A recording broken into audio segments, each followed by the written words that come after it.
Well, if you have a Bible, we're going to be in Mark chapter 11. If you don't, there's a whole bunch of them on that back shelf. Free field to take it if you want it. Permanently. Celebrations. Most people I know really like celebrations. Some people don't. My mom was one of those people who didn't, but most people like them.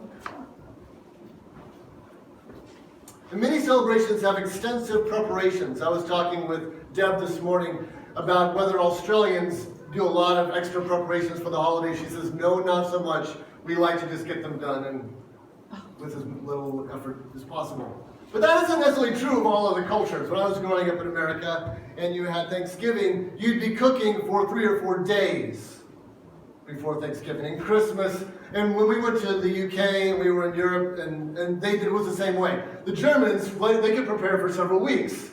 I mean, they're, why are you doing that? So, whatever it was. And then, well, when is that? It's in 3 weeks. That's a lot of work you're doing for 3 weeks from now.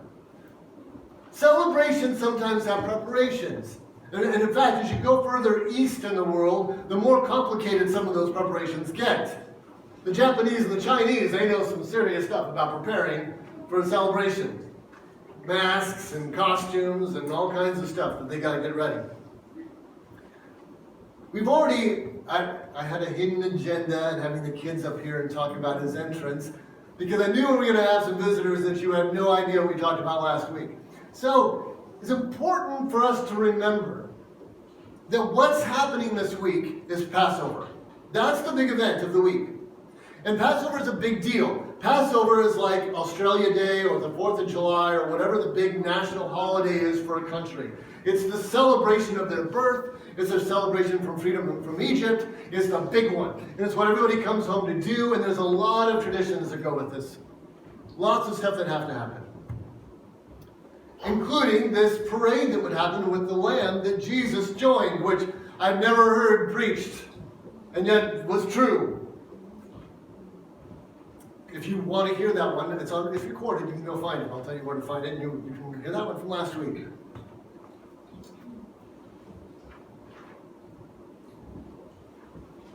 Now last week what I did was I kind of gave the background of what was happening in the culture, and then I read the passage, and then that kind of gave us a different feel for the passage. I'm going to do that exact same thing again. The Jewish people had some very special preparations they had to complete before they could celebrate Passover. The earliest one was cleaning. Yes. Cleaning. Now let's go to Exodus chapter 12, verse 15. See, the Jews had some traditions that they made up. That's true. This one they did not make up. This is not a made-up tradition. This is a tradition that God commanded. Exodus 12, actually I'll start in 14 so you can get some context. This is when they're getting the instructions for Passover. Exodus is the book that happens right after they left Israel. And they're getting instructions about Passover. And here's how it starts in Exodus 12:14. Now this day will be a memorial to you, and you shall celebrate it as a feast to the Lord, as a celebration. Throughout your generations, you are to celebrate it as a permanent ordinance. 7 days you shall eat unleavened bread, but on the first day you shall remove leaven from your houses. For whoever eats anything leavened from the first day until the 7th day, that person shall be cut off from Israel. That removal of leaven was cleaning. They had to clean all the leaven. Now, some of you might be going, what in the world is a leaven? Do I have one in my house? You probably do. Leaven is yeast. So if you have white bread, you have some leaven in your house. If you have a biscuit, I didn't say cookie. If you have a biscuit in your house, there's leaven. There's lots of stuff in your house that has leaven or yeast. So before you could start Passover, absolutely everything in your house that had any yeast had to go. But it just wasn't the stuff you had in your cabinet. It was the crumbs in the corner. It was, I don't know if this ever happened to you, like one time we moved, we were in the military, so we moved a lot. and we moved it, and one of our kids had taken a Ziploc bag with a peanut butter and jelly sandwich. I have no idea how long, but it was liquid, you know? We didn't find that for who knows how long. Yeah, it wasn't that we were bad cleaners, it's that who looks under the mattress for a sandwich? I don't look there. But anyway, if you look hard enough, you find all kinds of things in your house. And if you're gonna get all the leaven out, you're gonna have to work on it. In fact, hear this. This freaked me out. So I'm not ashamed to say that I sometimes use Google to research things. That happens. So I'm using Google and I put in, when do they normally start cleaning for Passover? Pop that in. Check out the number one answer. Now you know what that means, number one. Number one means everyone's clicking on that one. I'm just going to say this and let it sink in for a second. Number one answer to what day do you start cleaning Passover is an article that reads like this. How to clean your home for Passover in 10 days or less. Just let that sit there for a second. Like getting under 10 days is a victory. Woo! No wonder Passover never took off with other countries. You know, like St. Patrick's Day, yes, oi, you know, what's it about? Well, we have a parade and you get drunk. Yes, Cinco de Mayo. Hey man, we gotta do this. What do you want? What do you do? Oh, we have a parade and we get drunk. Yes! Passover. What do we do? Well, you clean for 10 days. I think I'll pass on that one. So the cleaning takes a bit. And not only does it take a bit, you have to get it done before you start cooking because of contamination. So if they're going to cook for a couple of days, which often happens if you're going to have a big feast, really you've got to get rid of all the yeast before you start cooking. So even though the regulation from the Bible said the first day of Passover, which hasn't happened yet, here's what I guarantee you. See, the parade just happened, and now you have this little gap. You have the big parade, you have a gap, and then Passover is going to start. I guarantee you, most houses in Jerusalem are cleaning like mad. There's a lot of cleaning going on in Jerusalem right now. Cleaning specifically to get rid of leaven or yeast in the house. This is what's happening in the city, in everyone's homes. Now, let's read the passage. Exodus going back to Mark. We don't want to do Exodus again. Mark, chapter 11. I'm going to start in verse 12. We're going to read through verse 14, and then we're going to promptly skip those because I'm going to cover those next week. So you're going to have to come back. Anyway, 12 through 14. And on the next day, when they had departed from Bethany, he became hungry. And seeing at a distance a fig tree in leaf, he went to see if perhaps he would find anything on it. And when he came to it, he found nothing but leaves, for it was not the season for figs. And he answered and said to it, May no one ever eat fruit from you again. And his disciples were listening. The reason I'm reading this is because I've been reading every single verse of Mark. I'm not skipping anything. The reason I'm not talking about it today is he continues this conversation on the next day, and I would rather put it all together in one sermon rather than chop it up into pieces. So, I'm reading it now because we're not skipping anything, but this goes with next week because that's where Jesus talks about the rest of this story. Okay, here's where we go on from verse 15. And they came to Jerusalem, and he entered the temple, and began to cast out those who were buying and selling in the temple, and overturning the tables of the money changers, and the seats of those who were selling doves. And he would not permit anyone to carry goods through the temple. And he began to teach them and say, Is it not written, My house shall be called a house of prayer for all the nations, but you have made it a robber's den? And the chief priests and the scribes heard this, and they began seeking how to destroy him, for they were afraid of him. For all the multitude was astonished at his teaching. And whenever evening came, they would go out of the city. So to rehash something we talked about last week, Jesus is not staying in Jerusalem, he's staying in Bethany. Jerusalem's probably full.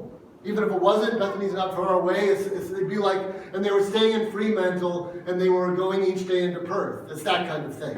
It's not a huge deal. But he's staying in Bethany.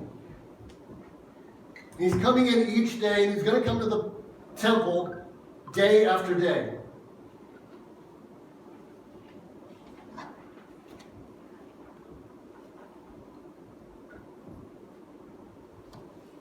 and Jesus is cleaning house.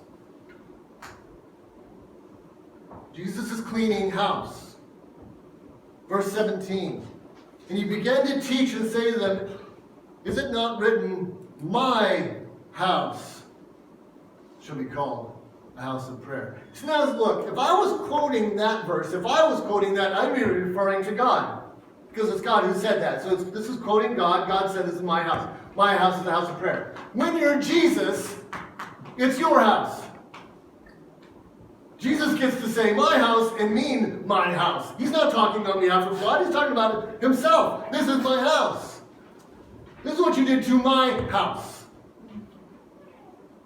Everyone's cleaning their houses. Jesus is cleaning his house. Amen. This is his.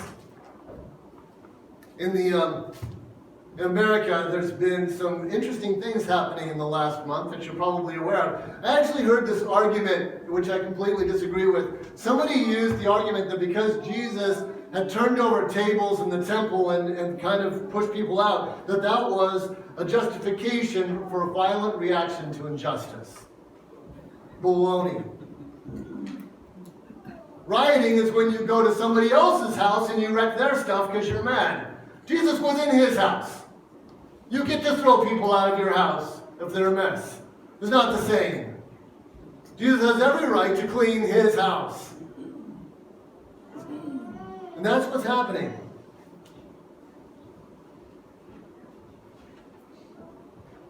Every word is important here. He says, my house should be called a house of prayer for what? For all the nations. You know, Passover had a specific quality. Some of the Jewish festivals and feasts were exclusive. You didn't get to participate if you weren't Jewish. But Passover was for everybody. If there was somebody visiting, they were in town, they were welcome to join you. This is the beginnings. This is the shadows of Jesus starting to talk about, look, Gentiles, that's probably everyone in this room. I don't know that we have it. It could be some Jewish people in here. I'm not Jewish. I'm all the nations.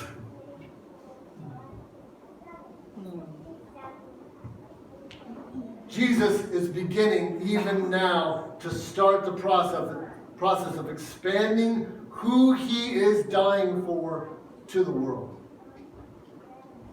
But what does he contrast it with? The words of Jesus, but you have made it into a den of thieves or a robber's den. So here's the charge. Theft.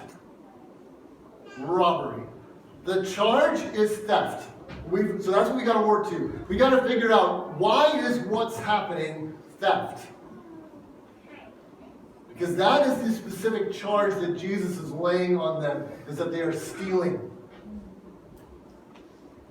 Prayer would be giving glory, thanks, or supplication to God, and theft would be taking from someone what I don't have a right to take.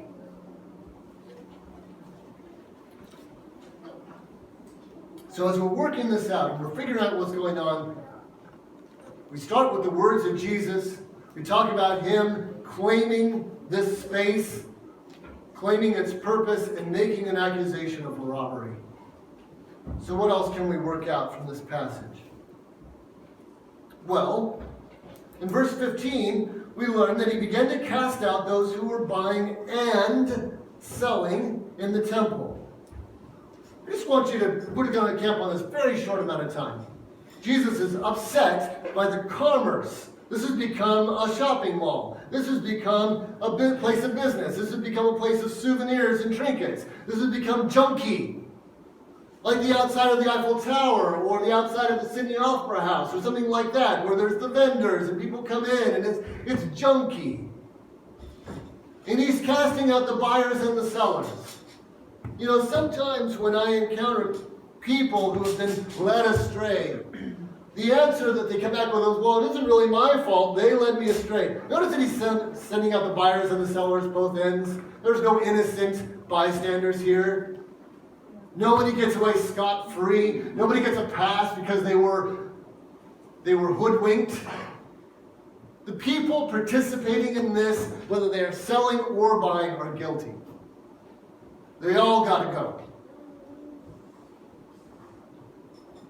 So the buyers and the sellers are both guilty. And then he starts talking about some specifics. I think that there were many different kinds of commerce. I'm sure that there were many different kinds of sacrifices being sold. But for whatever reason, what we're going to look at, it's actually a very specific reason, Mark pinpoints two. He specifically mentions two. He mentions the money changers and the seats of those who are selling doves. So if he's going to mention those two, maybe we need to understand what that is. Okay? We need to, what does that mean? What's a money changer? Okay, here it comes. When you went to the temple, you had to tithe. You know about tithing. But you couldn't tithe in Roman coin. You had to tithe in Hebrew coin. You had to tithe in the temple currency. God would not accept Roman money. Okay? So the money changer, everybody's coming in with their Roman coins. This is going to come into play with another lesson Jesus teaches later in the week that has some meanings we typically ignore. But we'll get to that later. They have a Roman coin, and they're bringing it, and the money changer is exchanging it for godly coin. They are changing secular into spiritual. That's what's happening. Of course, they're probably charging way more for this service than is rightful. You know, if they go down the block, 3 blocks, and went to a regular money changer, you know, they probably get a way better interest rate. But because they're here in the temple, and the guy doing the money changing knows that they're here to do that, he's going to, well, you know what's going to happen. They're not going to get a very good deal. In that sense, there's robbery taking place and extortion, ultimately. You can't give God what He wants without me, and I'm happy to charge you for it. I am happy to charge a little fee for you to please God. Now, there's several bits of symbolism going on here.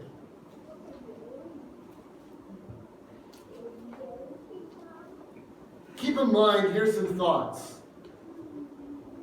The Jews may have complained about Roman occupation, but they were happy to take their coins. They were happy to deal in their currency. They were happy to enjoy the benefits of their economy. They were happy to live in the comfort provided by the security of their army. See, for all the complaining the Jews had about how the world had encroached on them, the truth of the matter is they were more than happy to benefit from the world and what it had to offer. And then, when they wanted to take the benefits of living in the world, the benefits of cavorting with the enemy, the benefits of just doing whatever they wanted because it benefited them financially, when they came to God, then they had to change it, and they had to figure out, how do I take this thing that I earned by cavorting with the world into something God might want? See, the problem is you can't.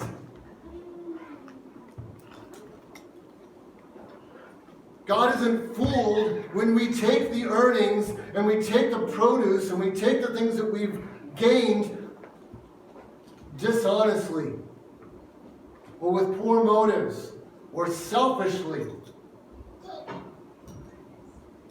or in any other way, depending on looking at His words and the precepts here. We can't ignore that and earn our cash and then go give it to God and think God thinks that's okay. And that He's happy with our offering and our gift, when what we have gained has been by cavorting with the world and doing it their way. He's not fooled.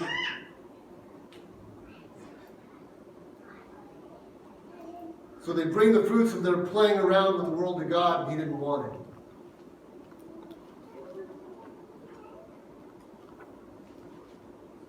They were stealing from God. Because what they were giving had monetary value, but what they were giving had no spiritual value. It had no sacred value. It had no personal value of obedience, because what they had gained had been not from how He wanted them to gain it.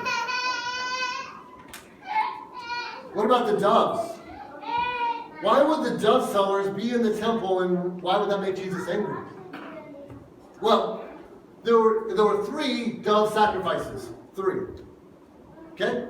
One of them was if you had a strange medical condition where you had leakage, and the leakage stopped, and you wanted to be cleaned in the temple, you had to go and you had to give you had to be examined by the priest, and you had to have that checked out, and then you would give 2 doves, and that was the exact price for that service, and then you could be declared clean.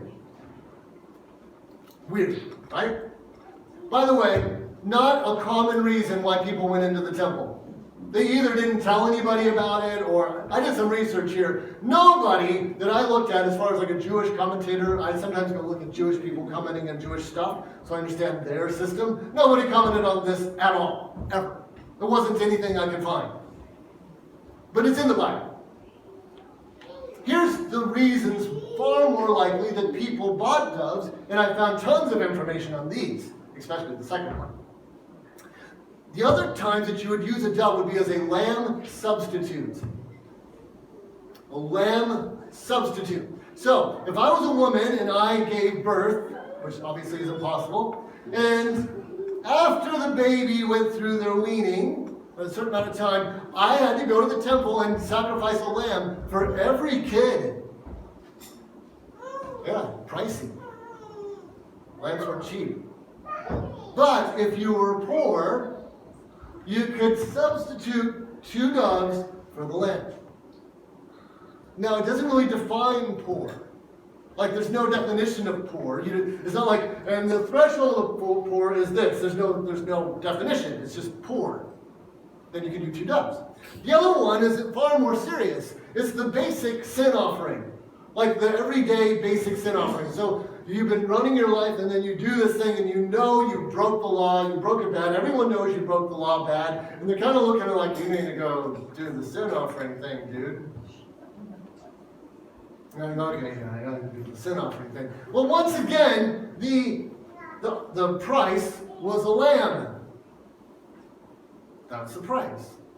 Unless you were really poor. And then you could do 2 doves, which is much cheaper. So the dove sellers, I don't think there would have been enough commerce to justify a dove selling table for the people who had the medical problem. I don't think it would have justified, I wouldn't have set up a stall personally for the medical problem people. There wasn't enough commerce for that. But the sin offering, well, see, there's no definition of poor. I wonder how many people were just too poor to offer a lamb. I mean, who was to say you weren't poor? Who was going to define what poor meant? How many people walked into that temple, I got to do an offering, everyone's expecting me to, because I did that dumb thing. Everybody knows about it. I don't want to buy a lamb. I'll get the 2 doves. They grab the 2 doves, and they go and they sacrifice, get it over with. Once again, we have a problem though. We have a problem with the condition of their heart. What did David say in Psalm 51? A broken and contrite heart you will not despise. Isn't that what he said? It's not so much sacrifices that you want, God. What you want is my brokenness. Let me ask you a question. The person who owes a lamb, really, and could afford a lamb, really, but who manages to slide in by getting 2 doves, tell me how that indicates any contriteness or brokenness of heart, if I'm going to slide it underneath and get the cheap goat way. Do you see what I'm saying? There's no connection at all now between the sacrifice and any kind of brokenness over my sin. They're managing to fill the gaps. They're managing to check the box, but they're not getting anywhere spiritually. They're not changed. They're not broken. They're not hurting over their sin. So once again, I think there's 2 different kinds of theft going on here. I think they're probably overcharging for the doves. Why? Because you're there, and standing between you and forgiveness is the guy with the dove. He can charge you more. And you're like, are you serious? I'm trying to get away cheap here, and you're charging that for a dove? He's like, well, do you want forgiveness? Buy a dove. So I think there's a theft here going on as far as the price of the doves. But there's a theft going on to God as well, because what God wants, the brokenness and the contriteness of heart, that's not happening. He's getting lip service, he's getting a check mark, but he's not getting anything from in here. They're stealing. Now here's another question though, is I think we're starting to get a vision. It's coming clearer, it's coming into focus, and you might be, okay, that sounds good. It gets better. We've been talking about leaven, right? So in every house, the leaven or the yeast has to get cleaned out. So, well, if we went in the Bible and we looked for leaven and some thoughts on leaven, we could find some stuff. Now, a lot of it actually comes after this, in time. In other words, Mark was written, and then later Paul writes some stuff, and he writes some stuff about leaven and being sin. It's kind of a foul to go forward in time and pick a meeting and go backward. But good news for us, Mark talks about leaven in his own book. So let's go find out what he said. So let's go back to Mark chapter 8. Mark chapter 8, verse 14. So this is Mark just a couple of chapters, well, not even that far ago in the book.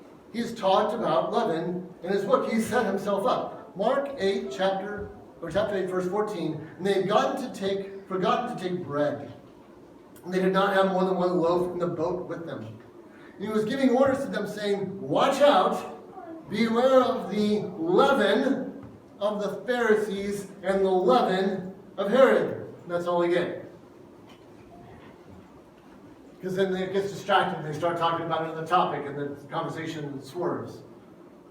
But he's talking about the leaven of Herod and the Pharisees. Okay, let's see if this all works out. We know that they're cleaning out leaven. Jesus is in his home cleaning out these guys. Is what he's cleaning out leaven? According to Mark. Well, to do that, we have to figure out what the leaven of Herod and the leaven of the Pharisees are. Let's do that really quickly. What's the leaven of Herod? What does that mean?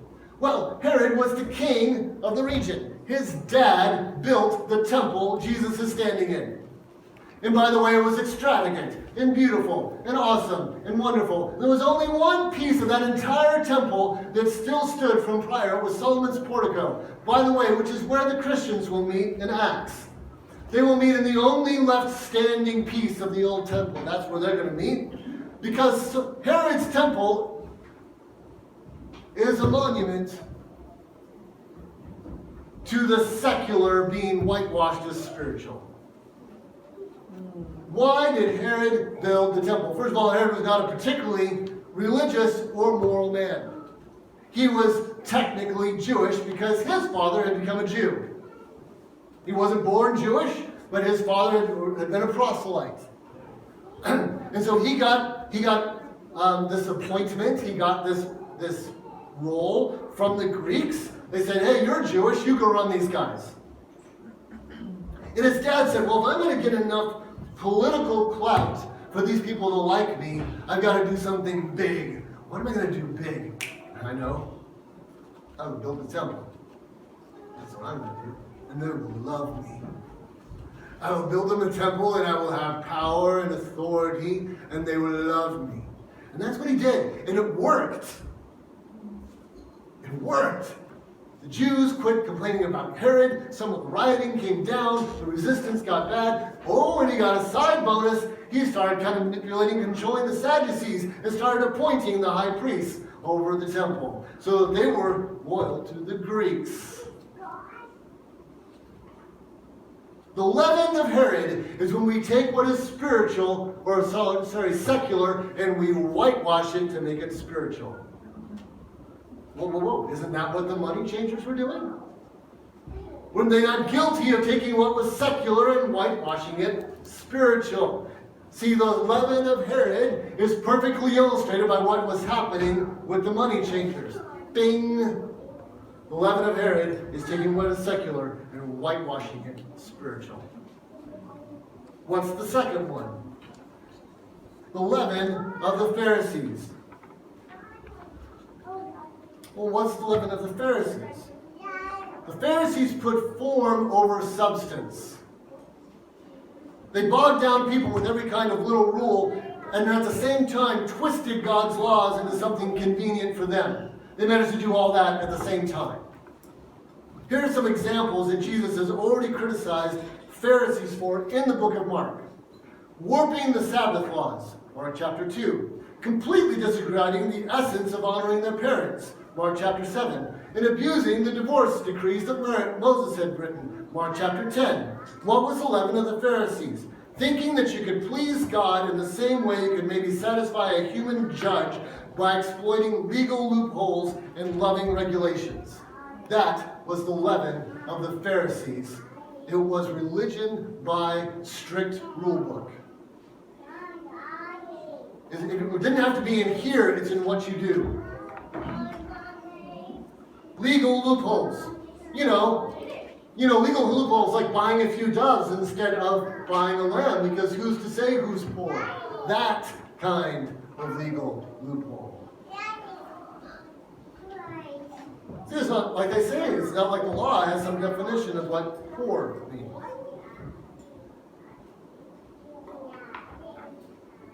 And so, the leaven of the Pharisees is perfectly illustrated by the dove sellers. So Jesus listed two kinds of leaven, and then later when he cleans out his house and he cleans out the leaven, what does he do? He cleans out things that symbolize, and what does Mark specifically list? Things that go with the leaven he already talked about.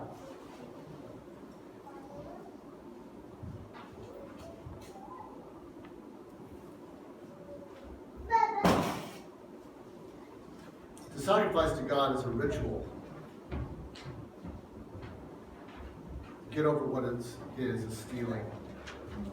To whitewash what is secular is stealing. So it's a complete picture of what's happening here.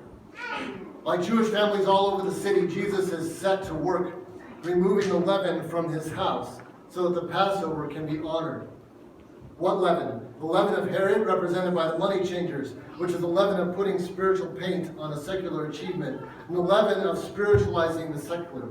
And the leaven of the Pharisees, represented by the dove sellers, turning the worship of God into a rule-following exercise, a game to be manipulated, loopholes to be exploited.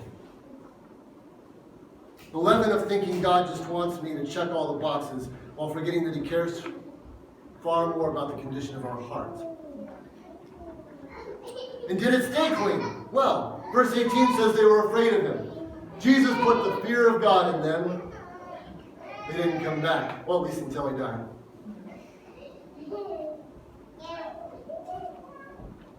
So what does this have to do with us? How does this get personal?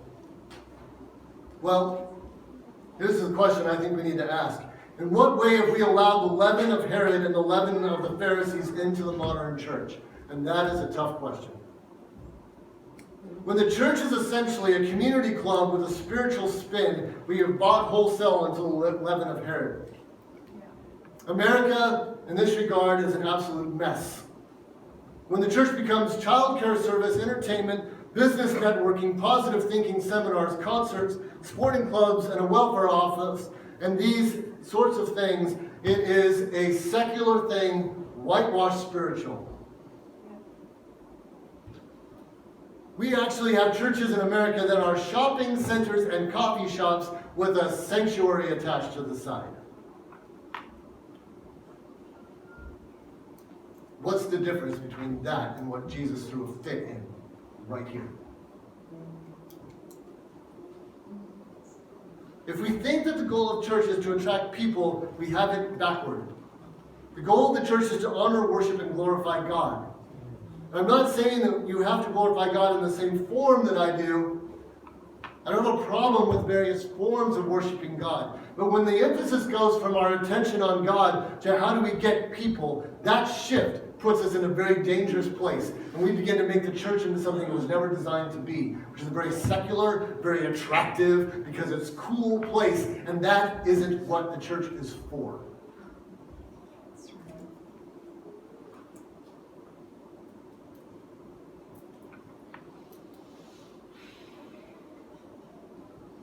Church is for creating a venue for worship, discipleship, and ministry devoted to and glorifying God. And he is the object of the church, not the people who want to get in. You see, Jesus walked into the temple. And the temple was designed to take whoever came in, with whatever stuff they had, with whatever situation, and to find a form and to make a profit over making them feel comfortable in church. And Jesus didn't want anything to do with that. What about the leaven of the Pharisees? Let's ask ourselves a question. What is it about our lives that identifies us as Christians? Is it that we go to church when we can? Is it that we avoid using certain words? That we condone certain sins publicly? That we argue against evolution? That we wear certain clothes or refrain from certain substances? Are these not all simply rule-following exercises? But there's nothing wrong with these rules. They don't connect you to God. They're not what He wants. They're not the contrition of a broken heart. When you get caught in sin, is it an exercise in apologizing as quickly as possible, getting it over with? See, that's what they were doing with the doves. They got caught in sin, and they got it over with as quickly and painlessly as possible. Is that your only goal when you get caught? If it is, then you haven't given God what He wants yet. He wants your broken and contrite heart. He wants your tears at the front, or in your home, or in your prayer closet, or whatever. It doesn't have to be in front of me. I don't need to be part of it. He wants your brokenness. He wants you to be crushed by your sin. But we're not.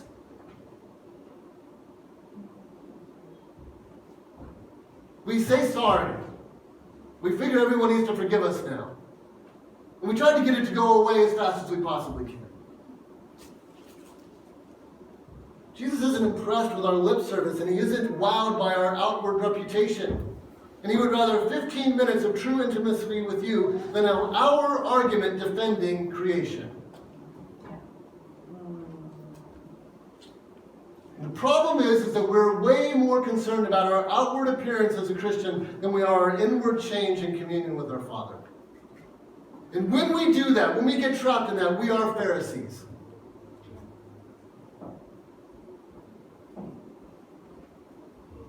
God's disappointed when you only think of Him at Bible study and Sunday morning.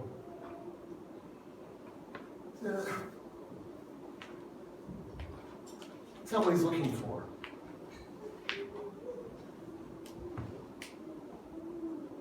God longs for us to weep over the lamb that was slain, while we often hand Him doves and pat ourselves on the back for being faithful.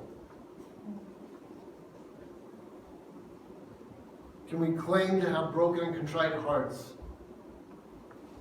and at the same time try to figure out how to do the bare minimum? We are rich in the gift of the Holy Spirit, yet compliment ourselves if we manage to get to church one day a week. And God wants to work through us daily to bless and challenge the world, yet out of 168 hours in a week, how many do we manage to even think about God, to even acknowledge that He exists? As Christians, are we not now the temple of the Holy Spirit? How many of us would be ready for the Passover? Are we in a place of our lives where the leaven has been cleaned out and the lamb could come in and be sacrificed? Are we temples that are clean? Or have we allowed some junk to pile up that really shouldn't be there? Jesus does a hard work in this passage. He kicks out some stuff that needs to be out. We probably need to do the same. We'll have the musicians come up and we're going to pray. The song that we're going to sing, God isn't mentioned by name in the song, and it's not a deep theological song, but it's a song about God being with us. It's a song about the blessing of God being with us. And I hope that you hear this song, and I hope you think about how if you've lost the joy of His communion with you, beside you, before you, behind you, within you, if you've lost the joy of this blessing of being within you, if you've lost the joy of having your sin cleaned and you being contrite and it being over with, and you know that the Lord has forgiven you and you're on good stands, if you've lost that joy, we want to bless you. We want to encourage you. We want to exhort one another that we would live in the blessing of His communion.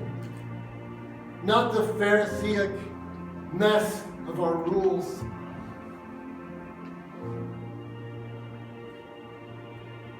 Lord, we come to you contrite. And I know that I have not been able to prepare for this message without being burdened and broken and cut. Because I have some problems in my life that need addressing. And you don't want me to just band-aid it as fast as I possibly can. You're interested in my lamb, in your lamb, in the sacrifice of the lamb, and you want me to be broken and contrite. Not trying to end it as soon as I possibly can for as little cost as possible.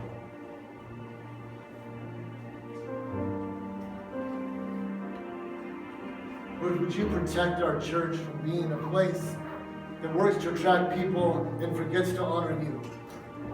And would you protect us as individuals from people who identify ourselves by a bunch of rules and outward appearance, but inside we never really connect with you the way we're supposed to? And when you call us to regain the joy of your personal presence with us always. In Jesus' name we pray.